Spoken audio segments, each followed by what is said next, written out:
Olá, uma pergunta interessante. Quantos abraços uma criança precisa por dia? Qual é a sua opinião? O que eu posso dizer para vocês é que, atualmente, uma criança precisa de muito mais abraços por dia. Muitos, muitos. E por quê?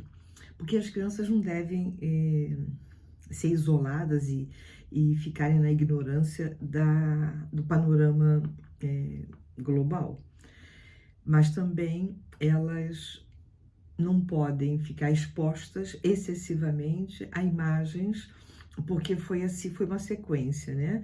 Veio a pandemia, a guerra e agora o sismo. As crianças não conseguem interpretar essas notícias e entender o que está por trás. Para elas é mesmo muito difícil. Em especial porque esses três eventos são catástrofe, mas elas também lidam com alguma violência doméstica, seja nos vizinhos, seja violência na escola, seja na rua, enfim. Elas vão vendo em menor escala, mas elas vão entrando em contato com essa realidade dura, que mexe muito com o sentimento delas. E aqui eu faço quase que um apelo. Todos vocês que convivem com crianças, e vamos classificar crianças de primeira e segunda infância, portanto até 11, 12 anos, e os adolescentes também, alguns ficam muito confusos, muito perdidos, como foi no caso da pandemia. E então, vocês devem, os adultos é que devem aprender mais para poder transmitir melhor, ok? Ajustando a linguagem que vai falar com a criança, não é? Ok?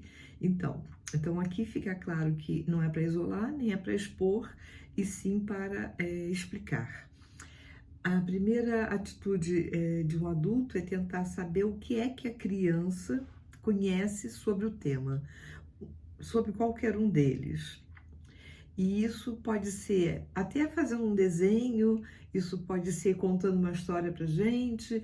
Não vá querer que a criança traga um relato início, meio e fim, né? Estruturado. Ela vai trazer meio que atrapalhado em função daquilo que ela própria percebeu e do que ela consegue transmitir. E também perceber como é que aquela informação chegou à criança, quem deu aquela informação. E se ela recebeu de outros, não foi da família, é importante conhecer as dúvidas dela e os sentimentos. O que mexeu dentro do coraçãozinho dela quando ela soube da notícia. E não é só pela primeira vez, quando ela soube da notícia, ok? É mesmo importante que vocês podem achar que é quase impossível, mas antes da criança ver a imagem, ela ser orientada, ser esclarecida, antes, porque aí ela já vai preparada com um contexto para estar atenta àquilo que você está informando para ela, ok? E realmente, pensa, numa guerra, morrem pessoas? Sim, né? Porque o contexto aqui vai falando sempre de morte, né? O vírus, a guerra e o sismo. O fator que mais toca na criança é a morte. Mas tem muita coisa por trás. Então, numa guerra tem conflitos de interesses, numa guerra tem questões políticas. Vê lá como é que você vai explicar as questões políticas, porque a política é feita por seres humanos. E evitar entrar naquele contexto do o lado mau, o lado bom, evitar nisso, mostrar sem julgamento, de uma forma séria, que existem diferenças, ok? É preferível falar dessas formas. A quem tem uma mentalidade de uma maneira, é a quem tenha outra mentalidade. Nada de mal e bom, nada de ok? Tá? A mesma coisa a questão do vírus, como é que ele surgiu, como é que não surgiu, não entre nesse detalhe, entre apenas num detalhe de que acontecer um vírus, que pode vir a acontecer, mas que aquela criança que está ouvindo você falar, ela está segura, ela está tranquila, porque ela tem uma família que está atenta, que cuida da saúde dela, que está envolvida no que é melhor para ela. Na questão do sismo, é um fenômeno natural.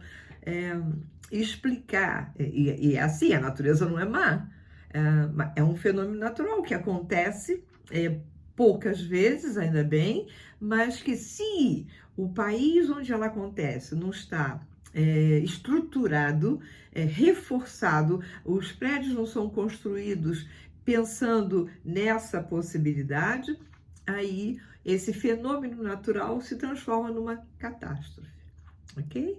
E aí você pode aproveitar para entrar com o contexto do o cuidado com o outro, a prevenção, mostrar para eles o quanto que eles podem, à medida que vão crescendo, até pensando em soluções criativas.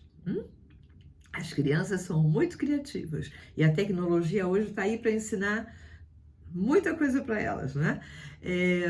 Na questão dos vírus, aos vírus reais, os vírus virtuais e os vírus mentais, ok? Uma criança que já sofreu uma perda afetiva, ela fica muito mais frágil do que as outras que ainda não sofreram uma perda afetiva dessa forma.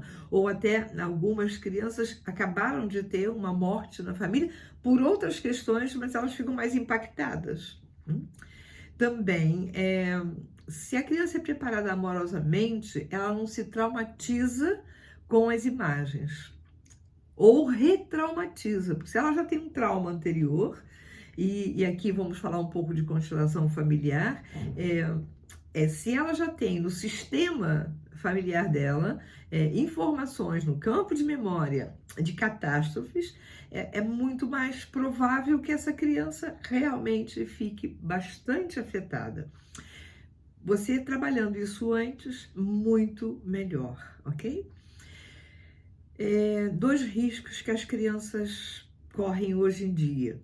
E ali não é só as crianças, que é normalizar o que é anormal, ok? Então, olha, o vírus já é uma coisa normal, ok? É o novo normal, é normal, ok? Que não é. E também não devemos normalizar guerras, ao contrário, devemos aproveitar para mostrar para eles o quanto que é importante a empatia, a solidariedade, a compreensão, a compaixão com o outro. É muito importante aproveitarmos para falarmos dos sentimentos que a nossa sociedade realmente precisa disso, né? E eu também acho que não se deve permitir que essas crianças fiquem expostas continuamente a essas imagens e a essas conversas. Explicou, ok? Está explicado. Vida que segue, vamos falar de outras coisas. Se ela perguntar, vamos responder na medida da pergunta dela, certo? E sempre de uma forma amorosa, com um abraço, fica tranquilo, tá tudo bem. Agora imagina uma criança que vê uma imagem de um resgate de um bebê, de uma criança até da mesma idade que ela. Quando ela vê essas imagens, ela vai entrar em empatia, claro, ela vai empatizar com aquelas crianças, mas ela pode ter medo. E se fosse eu? E se fosse meu irmão? Se fosse meu amigo, enfim, tá? Então, isso pode gerar ansiedade e medo do futuro. Mais uma vez, abraço. As crianças hoje em dia precisam muito mais de abraços, tá? Vocês vão dizer, mas o medo nos acompanha. Sim, o medo é natural, tem os medos do crescimento que vão evoluindo, evoluindo de compreensão, e a criança, à medida que ela vai trabalhando e interpretando o barulho, a sombra, ou isso, aquilo, ela vai se libertando do medo. O medo da morte, dependendo da vida, da história de vida daquela criança, ou até do campo de memórias, ela pode perpetuar nesse medo da morte, ok? Bom, eu deixo com vocês, eu vou botar no descritivo um link com uma música, A Cor do Meu Medo, ok? para vocês ouvirem e, aprovando, mostrem para as vossas crianças também. E eu li um texto que eu guardei mais ou menos. O texto diz assim: o mesmo vento que leva pessoas para uma outra dimensão é o mesmo vento que, quando está para cá, traz pessoas novas que nós vamos aprender a amar, ok? E é mesmo assim. A vida é um ciclo, ok? Muita paz a nós todos, muita segurança e proteção para os nossos miúdos, ok? Abracejos, e para as crianças também. Olha, compra uma caixinha assim cheia de abracejos para eles. É importante eles sentirem que você faz tudo com eles amorosamente.